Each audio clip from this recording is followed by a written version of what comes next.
Good morning. Magandang umaga po sa inyong lahat. Welcome to another edition of Pambansang Kagawad. Today is November 17, 2025. It's a Monday morning at ngayon po ay 7:45 a.m., quarter to 8 ng umaga. God bless po sa inyong lahat. Maraming salamat sa patuloy ninyong pagsubaybay sa sa barangay sa Pambansang Kagawad. This week nga pala kami ni Cap Dondon. Marami po kaming gagawin.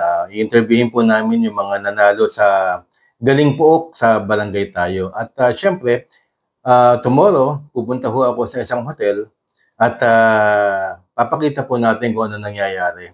Kasi magdi-defense po yung mga kapitan, mga finalists po ng Galing Pook. Ang mga sponsors niyan, DILG, mga matataas. And it is a very prestigious organization for an award-giving body na nagbibigay ng best barangay sa Pilipinas dahil sa kanilang mga ginagawa para sa kanilang mga barangay. So, abangan niyo po yun. So, okay.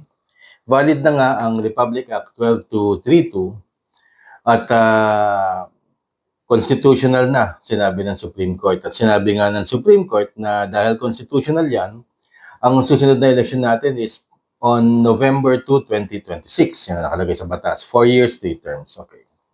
So, akala ko pahinga na ako dahil pwede na tayong mag-move on sa ibang topic. Pero apparently, itong weekend, ito pong pagdating ng Sabado at Linggo, tsaka pagkapasan yun, dumali na naman yung mga vloggers at dumali na naman yung mga FB page na talagang ewan ko kung bakit sila nagsasalita ng gano'n na maka-cancel daw ang 2026 November 2 BSKE dahil nga daw sa pagkaka-declare na state of emergency, state of calamity ni President Ferdinand Bongbong Marcos for 1 year. Okay. So marami mga kagawad at mga kapitan nagpadala sa akin ng attachment na yon, ng link. At pinadala din sa akin yung mga pinagsasabi ng mga vloggers na yon at saka ng FB page na yon. At nagkahagulita, marami na naniniwala, nagdidiwang na naman, 2029 na naman, kape po tayo, kape. So, napapailing lang ako. So, napag-isip-isip ko, sige, patulan na nga natin yung mga pinagsasabi na yon. Kasi hindi yata alam ng mga vloggers saka ng mga admin ng FB pages na yon kung ano man yan, ayoko kasing tignan na iba ang state of calamity, iba yung calamitous event na requirement ng Constitution tsaka ng Omnibus Election Code para mag-postpone ng election. Okay. Yun po yung big difference yun. Iba ang state of calamity sa calamitous event na nangyayari para i-postpone ng eleksyon. Ang state of calamity is a status. Ibig sabihin, nagkaroon ng sakuna, ng bagyo, ng kung ano man na calamity, kinoconsider at nasira ang livelihood, nasira ang mga infrastruktura, at kung ano-ano man, at i-declare na state of calamity para sa mga sumusunod na bagay. Okay.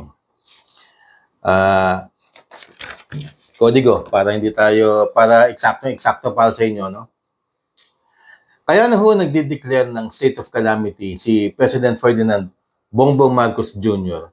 Para makapag-release ng appropriated calamity funds. May calamity funds po ang gobyerno. May calamity funds ang barangay. Okay? So, pag nag-declare ng calamity, state of calamity, ang ibig sabihin lang yan, pwede nang i-release yun. Pwede nang gamitin ng barangay, ng local government code, sino mang apektado na ngayon ginawa pong nationwide. For a year daw, pwede nang gamitin ang state of calamity funds, yung pondo, para makarecover ang mga lugar na nasalanta. Okay, number 2. Kaya nagde-declare ng state of calamity para magkaroon ng price freeze for basic necessities. Ibig sabihin lamang ng price freeze, kung halimbawa state of calamity, kung ang bigas mo nasa 25 pesos, ngayon, Next year, sa 2026, state of calamity pa rin, 26 pesos pa rin po yan. Okay? Kung ang isang kilo ng isang ganaring ulam 420 pesos, next year, ganun pa rin po, 420. Bawal ho magtaas. Kasi undue advantage po yon sa mga negosyante. Hindi dapat pagnegosyohan o i-take advantage ang kalamidad para kumita ng pera. Ayun ho yun. So, number 3. Kaya nagdideclare ng state of calamity pagka halimbawa maglo-loan kayo dahil nga nais nyo ipaayos yung ganito o ganyan, nasalanta yung bahay ninyo o kaya, kailangan nyo mamili ng mga materyales. Yung mga iuutangin ninyo sa mga loaning institutions, wala hong interest. Hoy, sayang, nag-loan ka agad kayo. Wala hong magiging interest ang inyong loan. Kasi state of calamity. So, ganun din. Hindi pwede kayong i-take advantage ng mga bangko. Okay. So, ang status ng state of calamity, isa siyang estado. Isa siyang status. Ibig sabihin, tapos na yung kalamidad, pero ginawa lang yan, yung state of calamity, para lang makarecover ang Pilipinas. Para lang ma-release ang appropriated calamity funds, hindi kayo dagdagan sa utang ninyo, at hindi magtaas ang presyo ng mga bilihin. Yan lang ang sinasaad sa Proclamation number 1077 ni Pangulong Marcos. Bongbong Marcos. Yan ho. Pag sinabing proclamation, it has an effect of law. It is an executive fiat. It is an executive order that has an effect of law. Temporary lang po yan because ang state of calamity is a temporary status. Okay. So, sino ang nagde-decide ng dapat magkaroon ng state of calamity? Recommended dyan ang National Disaster Risk Reduction and Management Council. Okay, i-recommenda sa President. Ito na, nag-declare ang Presidente. At anytime, pwedeng i-lift ng Presidente pag sa tingin din niya ay okay na ang Pilipinas, medyo nakaka-recover na, i-lift yung state of calamity status natin. Okay? So, ibang-iba ang state of calamity sa calamitous event. Sapagkat hindi lamang ito ang first time mag-declare ng state of calamity. Para mas malapit, nag-declare ng state of calamity through a Proclamation Act by the President noong November 2013, 2015, 2020, 2021, ito ngayon, 25. So kung titignan niyo yung mga dates na yun, naapektuhan ba yung mga eleksyon, kahit national, local, or barangay elections? Hindi po. Wala naapektuhan. And ano ho ba yung sinasabi ko lagi sa inyo na pagka kayo ay mag-i-interpret ng batas, magbabasa ng batas, yung palagi kong sinasabing sa salitang Latin, sa salitang Latin, expressio unius est exclusio alterius. Ibig sabihin, pag hindi binanggit ng batas, regardless whether kung yan ay proclamation, executive act, ordinance, or bill, legislative enactment, republic act, DILG opinion, which has, yun nga, may mga effect of law.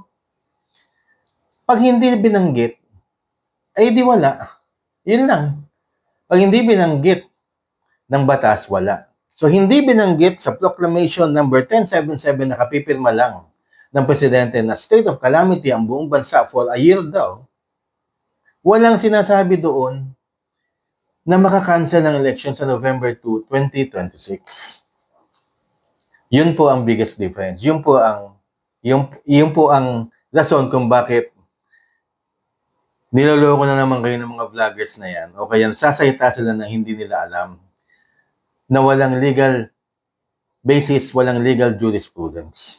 Okay? So, ano ba ang mga kondisyones para mapospone ng eleksyon? Kasi, ayon sa Constitution, only the Commission on Election may declare a postponement of an election on the following grounds. Ito naman ang requirement ng batas para i-postpone ng eleksyon. Okay. Ito yung mga calamitous events: violence, terrorism, loss or destruction of campaign paraphernalias, campaign equipments, blah, blah, blah. Force majeure. Biglang nagka-earthquake, nagbagsakan lahat. Wala na.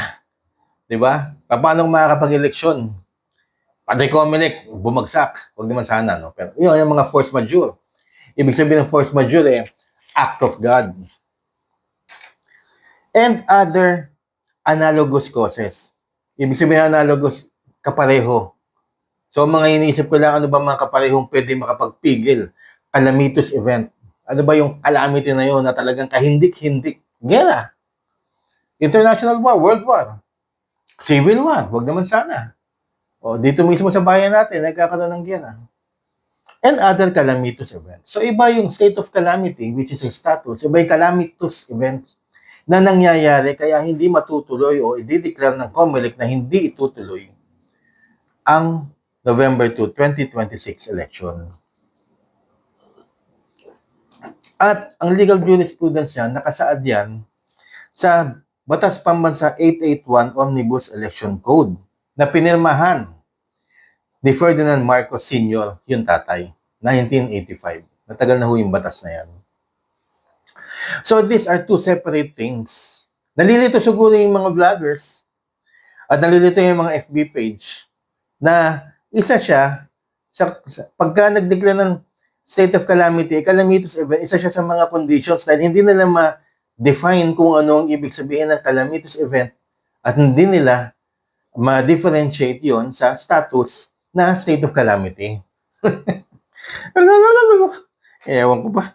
Diyos ko. So, ang pwede lang mag-declare ng postponement is the Commission on Elections according to BP 881 Omnibus Election Code. Hindi dineclare ngayon ng COMELEC na mawawala ng election because there is a state of calamity. At kung may state of calamity at tama yung mga paborito ninyong vloggers at ang paborito ninyong mga FB page, hindi dapat postpone na yung BARM election, sinabi na ng COMELEC. Kasi malapit-lapit yung BARM. That's March. And then dapat sinabi na rin ng COMELEC dahil nagsabi si President Ferdinand Marcos na we are in a state of calamity, eh di dapat itigil na ang preparasyon for the BSKE November 2, 2026. Tigil na yung printing. Wala na pala eh. Eh bakit tuloy? At bakit ang NDRRM, National Disaster Risk Reduction Management Council, iba yan sa COMELEC. Bakit hindi nila dineclare na postpone ng eleksyon? That's because it's not in their mandate. It is a status, state of calamity. Yun lamang po para, babalikan ko, ma-release ang pondo ng calamity funds, magkaroon ng price freeze, at walang interest sa inyong mga utang. That's it. Pag ang COMELEC naman ay sinabing magkakaroon ng postponement, it is because of the following: violence, terrorism, loss or destruction of campaign paraphernalias and equipments, force majeure, earthquakes, and others of calamitous events. Gera, yung mga ganyan. Diba? End of the world. So, yun po, ang laking diferensya na ewan ko kung bakit for the sake of magkaroon lang ng views, eh ito na naman tayo. No? Pero it's okay. You know, may karapatan sila eh. May karapatan na kung, you know, i-correct. Kasi ang dami nagtatanong mga kapitan, 2029 daw, what is the legal basis for the date of 2029? And what is, so yun na po yung difference. No? So, nandito na tayo. Ang tanong, Kags Butch, dahil November 2, 2026 ang eleksyon, at hindi mo sinabing state of calamity, hindi pala rason. Eh, maaari pa bang maibago yung November 2, 2026? Yes, maaari pa. Pero not because of state of calamity. Hindi. Hindi yan ang rason. Paano ba dati alam ko magka-earthquake? Huwag naman sana o kung ano man mangyari next year na COMELEC i-declare ng postponement. And then number 2, dahil katangahan nga yung November 2, 2026, araw ng mga patay, babaguhin yan. ng Kongreso, hindi COMELEC. Babaguhin yan, may magfa-file dyan kung hindi sila busy sa pera, no? Kakaisip ng pera, babaguhin dapat. Kasi November 2, kalokohan yan. Kasi minadali lang naman yung batas na yan para sa politika. That's it. So, maaari ba? Yes. Maaari ba? Kailan kaya? Well, I don't know. November 9, November 20, December 1, 2026. Diba? Maaari ba 2027? Alam nyo, sa gulo ng gobyerno ngayon, maaari pa rin. Diba? The hell with it. Sabihin ng Kongreso. Malapit na mag-2028, kampanya kami. So, maaari po yun. Pero not because of the state of calamity reason. Status po yun. It is not a calamitous event. It is a status declared by the President to help the country recover. Ayan po yun yung difference. So, maraming salamat po sa patuloy niyong pagsubaybay. Thank you at subaybayin niyo po yun sa Barangay Tayo sapagkat maganda po yung edition namin ngayon. Mga best kapitan ng Pilipinas. If we feature po namin, mga awardees ng galing po. Nandun po si Cap Dondon. Thank you. Thank you po sa inyo. God bless.